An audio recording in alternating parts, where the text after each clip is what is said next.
Hello students, so today we have come up with the next part of the chapter ethers. So today we are going to start with the chemical properties of ethers. So among the first chemical property, first we'll start with the reactions involving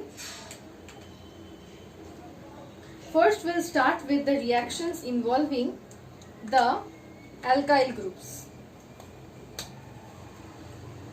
So among them, the first one is halogenation. So what happens in halogenation? Let us take diethyl ether here.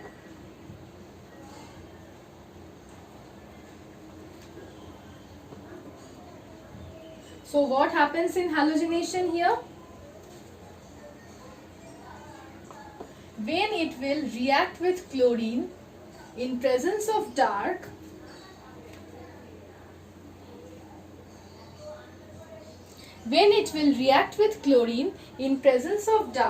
what will happen? Remember one thing, that the oxygen the carbon which is just beside the oxygen, that carbon contains two hydrogens on both sides. This carbon also contains two hydrogens, this carbon also contains two hydrogens, and those four hydrogens are known as alpha hydrogens. So as soon as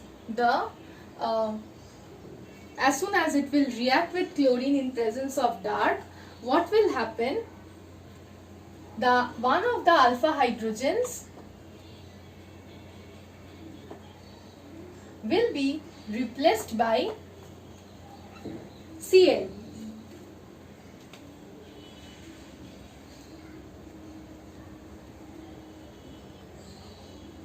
And again, if it further reacts with chlorine in presence of dark,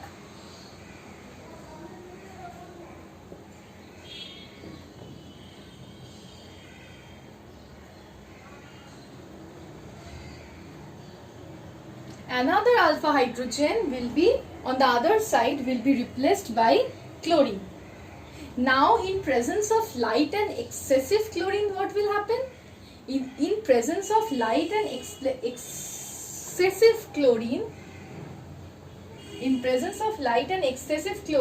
all the hydrogens will be replaced by chlorine. Means this is CH2, CH3O, CH2, CH3. In presence of light and excessive chlorine, all of them will be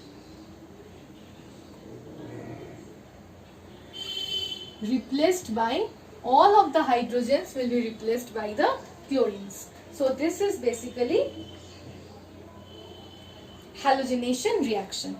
The next one is combustion. See, combustion is an easy reaction. I won't show that on board because we all know that organic molecules on combustion results in the formation of carbon dioxide and water. So we all know that.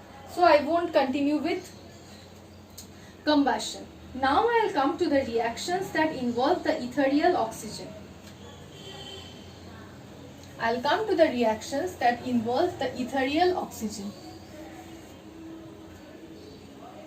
So first is the formation of peroxides. The ethereal oxygen contains two lone pairs. Let's have a look.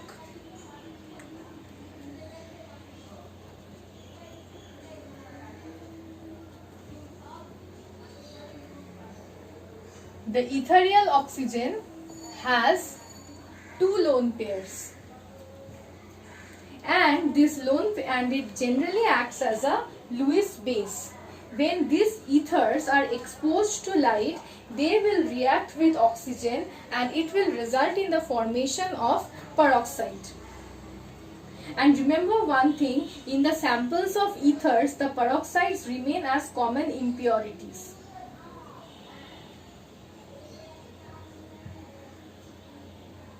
Okay, so ethers, you have seen that in reactions of Grignard reagents, ethers are used as solvents. But peroxide, which is present as an impurity in ether, those act as explosives and that will obstruct the organic reactions. So, before using the ethers as solvents, the peroxide's removal is very necessary. So, first let's see how peroxide is formed, and then we will see that how we will understand that peroxides are present. So, ethers will react with oxygen, resulting in the formation of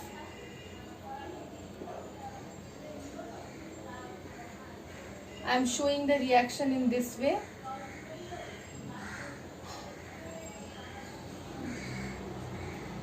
Resulting in the formation of peroxide. Okay, now the question is that how will you test? By just seeing the ether you won't understand that it contains peroxide or not. So how will you test that it contains peroxide? If you add any ferrous salt, if you add any ferrous salts to this peroxide in presence of concentrated H2SO4, the solution peroxides will oxidize the ferrous salt into ferric salts. And if you add potassium thiocyanate SCN- to ferric salts, you will get a deep red coloration of FeSCN3. So if you get that, then only you will understand that ethers are present. Means peroxides are present in ethers. So how will you test? Means if to the ether solution you will add any ferrous salt along with concentrated H2SO4. That will oxidize the ferrous to ferric. That we won't understand. What we will do? After adding the ferrous salt in presence of concentrated H2SO4, we will add potassium thiocyanate to the solution.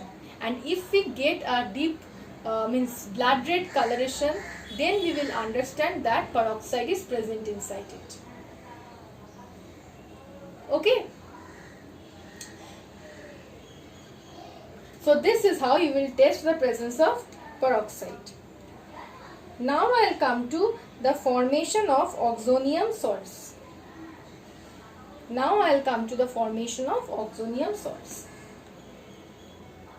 Now this is something important. To remove ether from ethyl bromide, this process is basically used.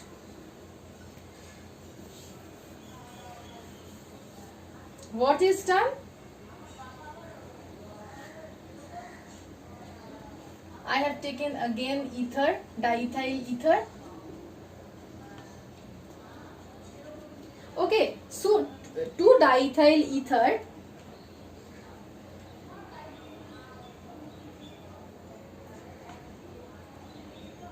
we will add concentrated H2SO4 in cold medium. Remember one thing, that ethers are insoluble. But if this is done, then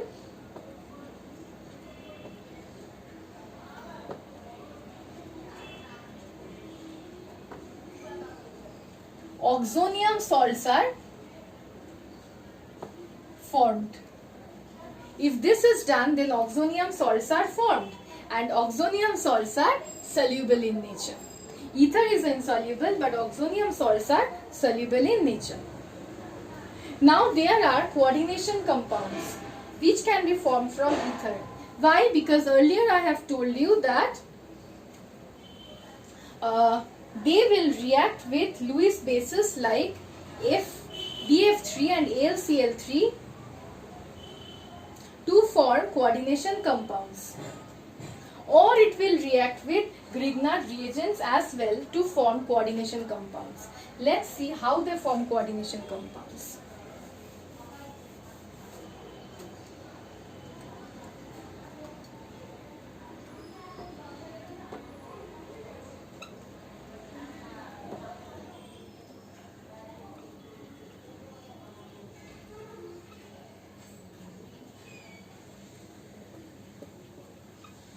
By this, it will form coordination compound with BF3.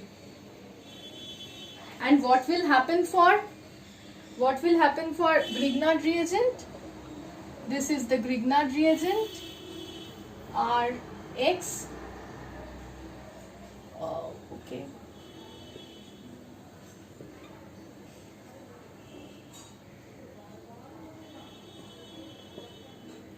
I am showing this in this way, okay?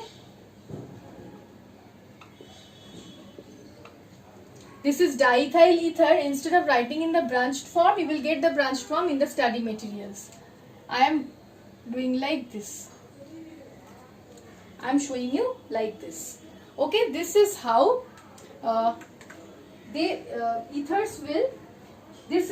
ethers will form coordination compounds with Grignard reagents and BF3 as well as AlCl3.